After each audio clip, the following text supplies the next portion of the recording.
Hello and welcome to Let's Read The Sentence by Fyodor Dostoevsky. This is an audio presentation of the article, combined with introductory and concluding commentary from me, the reader. This particular installment is an unusual one for me on this channel, as the product on display has less to do with Dostoevsky's storytelling and much more to do with his reasoning. In fact, a very important aspect of his thought. The Sentence is a passage that appeared in the October 1876 issue of Diary of a Writer. The diary itself was a remarkable periodical, composed entirely by Dostoevsky, that opened up the mind of the mature author to the Russian people, and it included articles covering a wide range of topics. The man's political opinions appeared there, as well as his reactions to local current events, various reminiscences, and even a few short stories. Strictly and literally, The Sentence is a work of fiction, although it is a bit much to call it a short story. Rather, it is a fictional suicide note. This leap of Dostoevsky's imagination was prompted by two then-recent non-fictional suicides, very different in tone, which he had reported on in the prior article in that issue. One of these was a poor seamstress from Petersburg who leapt to her death while clutching a religious icon, and which was part of his inspiration for the short story The Meek One. The other, though, was the death of Liza Herzen, the daughter of the writer Alexander Herzen. This young woman left a remarkably cavalier suicide note, which treated her own death almost as a kind of joke. Dostoevsky suspected that this suicide was inspired by the kind of sardonic nihilism that she may have naturally inculcated under her father's roof.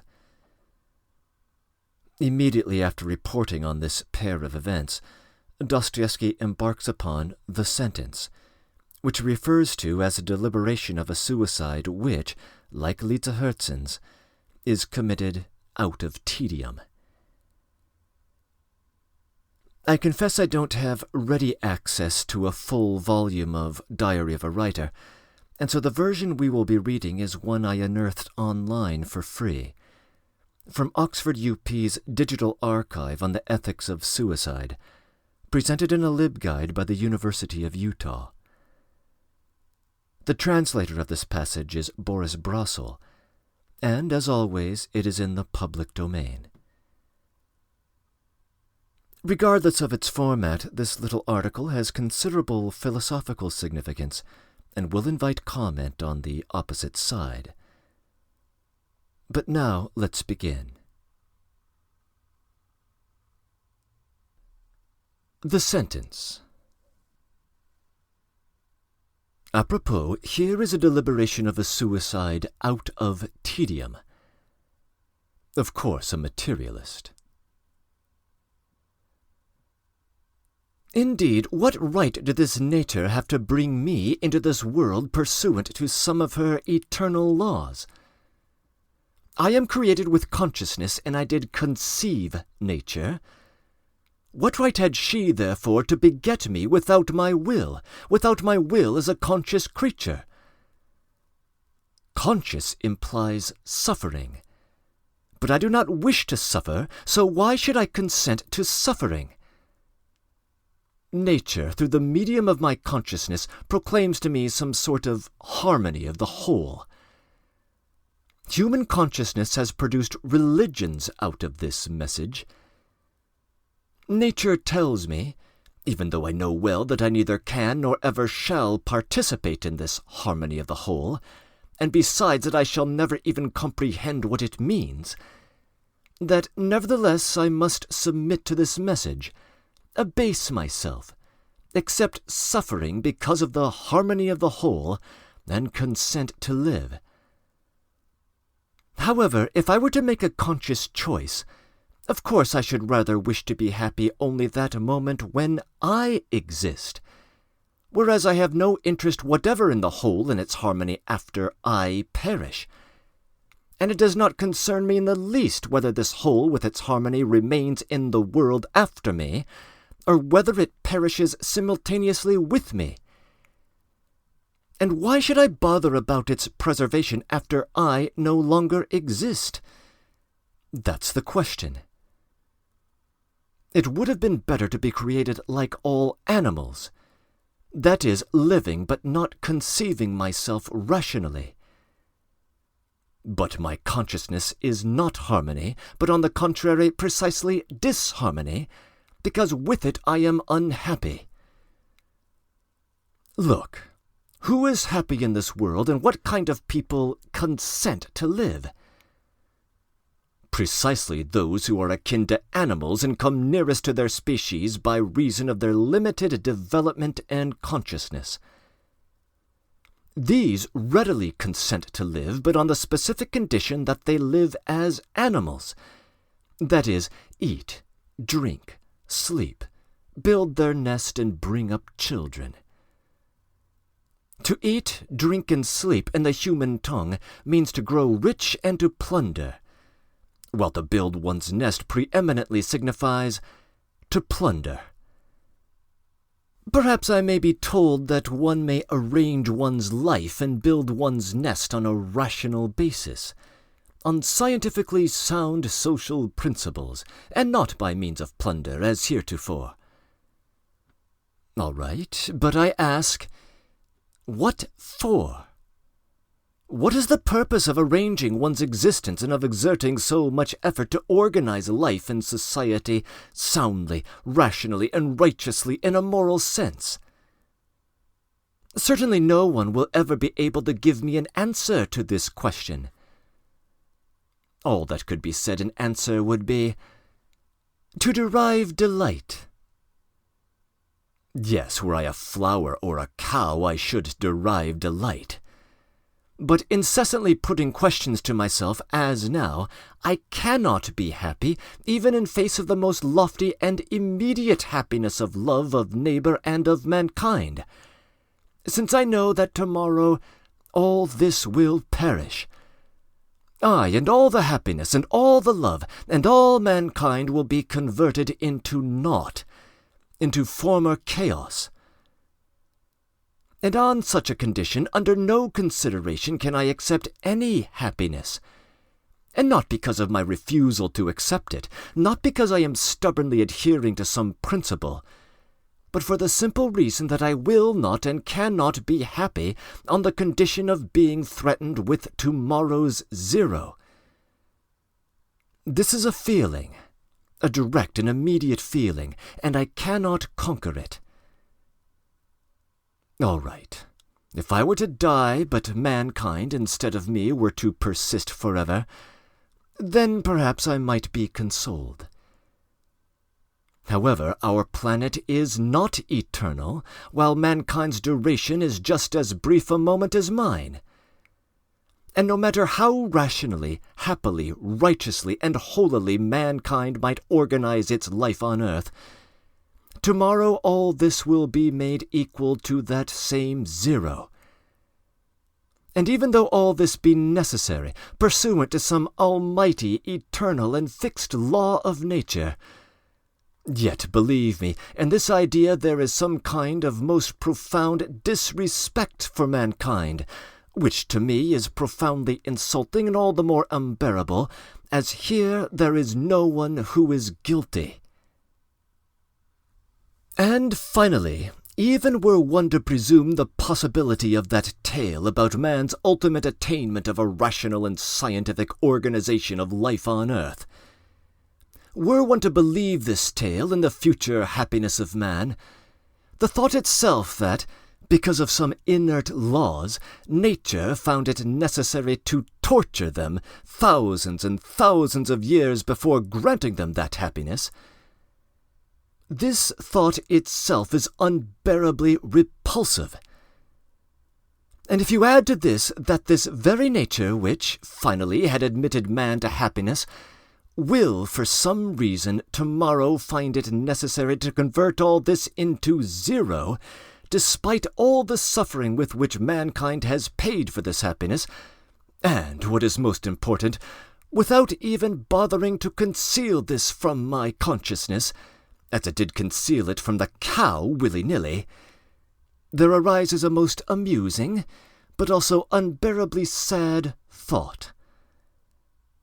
What if man has been placed on earth for some impudent experiment, just for the purpose of ascertaining whether or not this creature is going to survive on earth?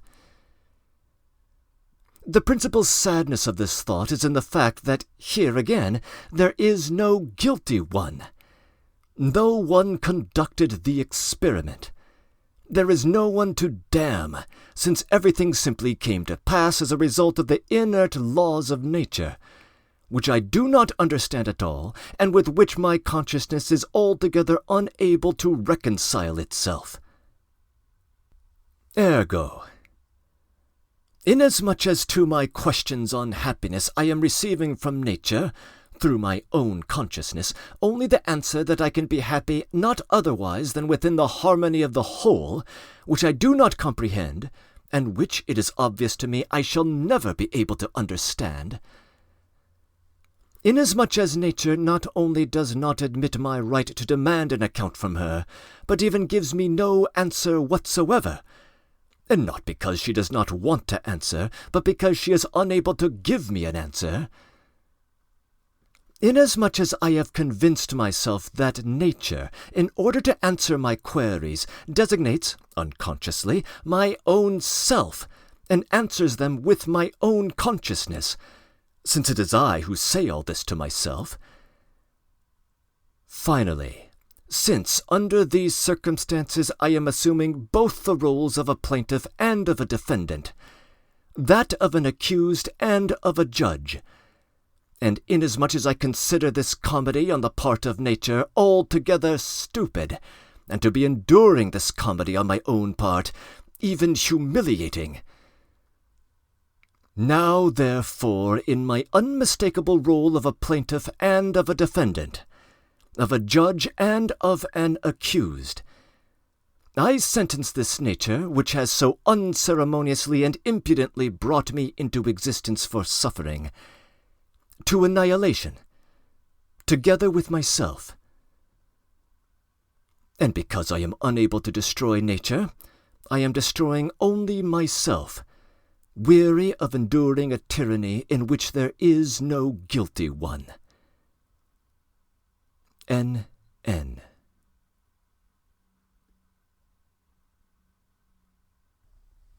This concludes the sentence. What shall we say of it? The first thing to observe is that our fictional letter writer, N.N., does not represent Dostoevsky's own view. Some of his readers were shocked and confused by this passage, and wondered if their author had adopted an alarming nihilism about meaning in life. In a later installment of the diary, Dostoevsky felt the need to clarify what he was up to. In fact, he did believe that the reasoning of N.N. is exactly right. What he denied is the premise, that is, the inevitability of one's own annihilation. But given that premise, the reasoning, he claimed, goes through. A thinking person will reason himself to a logical suicide. No promise of participation in some overall harmony or social progress or political goal, nothing in the Hegelian or Marxist mold, can offer any hope of consolation. The historical price is far too dear, the payoff is far too transitory, and one's experience of it, if one can get it, swiftly comes to naught. Of course, the idea that belief in immortality should be a condition of meaning in life had famous expression both before and after Dostoevsky. Immortality was one of Kant's two postulates of practical reason, and later C.S. Lewis would address it in much more positive terms in his famous sermon, The Weight of Glory. Dostoevsky did have some indirect exposure to Kantian ideas in his youth, although it would be too much to say that he was consciously inspired by them in 1876. Rather, he could feel their force independently in his bones. Naturally, the idea that materialism should lead to nihilism about meaning is hotly controversial, and many would deny it. We might, with Thomas Nagel, wonder how a meaningless, finite life could somehow be rendered meaningful by extending its duration to infinity. In fact, we might wonder if the law of supply and demand cuts in exactly the opposite direction. The briefer the supply, the dearer the living experiences you do receive. French existentialists like Camus and Sartre have an entirely different angle on this, and indeed there are religions that take as their highest goal the cessation of earthly existence and the dissolution of the self. Dostoevsky himself anticipates some of these objections in his clarifying article in the December of that year. It is a seeming contradiction that life becomes more valuable when there is an infinite supply of it. But there it is, and once we turn away from the arguments we can feel it. Without an ultimate destination in which one can participate oneself, it seems that one's life becomes absurd. Clever reasoning may temporarily convince us otherwise, but in the end it's the poets, not the philosophers, who always win. I suspect that Dostoevsky has won this issue as well. There is another feature of this little passage that deserves notice, which is N.N.'s claim that he is both the prosecutor and the defendant, and that in the final analysis, much to his even greater dismay, no one is guilty. As an atheist, he must say that, and the position is an awkward one. To take the objective point of view of one's affairs, or of the world as a whole, is to take the God's eye view. To judge the merits or worth of the world is to judge whether God, if he were there, has been doing his job correctly. The sort of thing that John Milton is up to in Paradise Lost. But on the atheistic view, there is no one to accuse. There is no God to put in the dock. And so N.N., as a part of nature, must represent nature himself, and so is both accuser and accused. Hence he can only sentence himself to destruction. All this, it seems, is related to the other of Kant's two postulates of practical reason, the necessity of belief in God. Once again, the opinions will vary, but it seems that Dostoevsky is on to something. Judgments about both world and God are necessarily correlated, and we have in this short note a prelude to Ivan Karamazov. Or so it appears to me. But perhaps I am wrong, and if so, I welcome your refutation in the comments section below. I thank you for listening, and I hope you enjoyed the experience.